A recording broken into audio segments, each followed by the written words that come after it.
Kyle Kirkwood with the advantage, but further back they are 3 wide.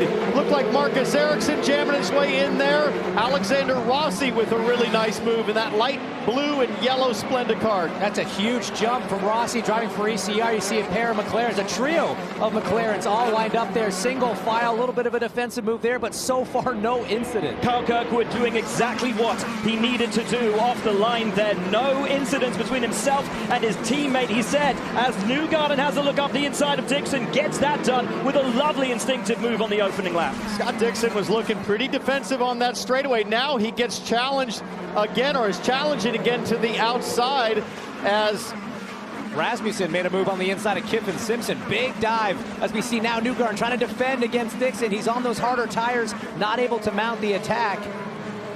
a lot of desperation early on if you're 10th or farther back, especially for drivers like Dixon and Newgarden, used to the sharp end of this grid. They know they have to make positions early. Newgarden said that was the goal.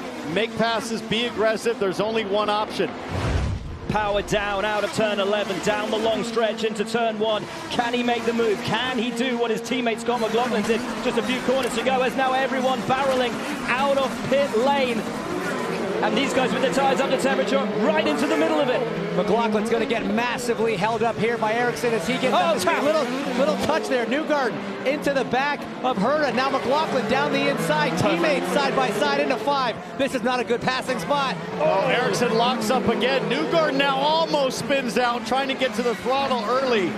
This the difference between tires that are cold, tires that are up to temperature, as Newgarden knows he has to find his way through and does it perfectly, instinctively, and straight away. Tires are done, fuel is done, Christian Newgarden is out. How does he compare to Dixon? A little longer than they probably wanted there on the left rear. Just a small hesitation, but that can mean everything. You're crawling at 45 miles an hour. It's so difficult as a driver to not lose your cool. Off the button now. There goes Palou, so that's an effective third in the race. Wow. He's got Rosenquist coming, I think, hard behind him. He's going to have to fight to keep the Meyer-Shank racing machine of Rosenquist behind. He's already now on his gearbox. This is going to be the battle for effectively third. Rosenquist with tires up to temperature. Will he have a look up the inside like McLaughlin did? Oh, he's close. He's really, really close on this short little run down to the left-hander. Rosenquist chucks it up the inside, says thank you very much, and will disappear off into the distance. Yeah, he's literally just about to hit his marks. The most important 2 laps of the entire weekend now for Kyle Kirkwood and the Andretti team are literally happening. That in lap, this out lap, slight hiccup there, I would say, but pretty smooth. He's going to hustle as hard as he can down to turn 1 and hopefully get out ahead of the Palou. Slight delay getting away for Kyle Kirkwood. The gap was half a second that Kirkwood led Palou when Palou came into the pits. Keep your eyes on your race leader exiting pit lane. Keep your eye on that number 10 on the track map, and you'll see the yellow and red DHL car in vision any moment.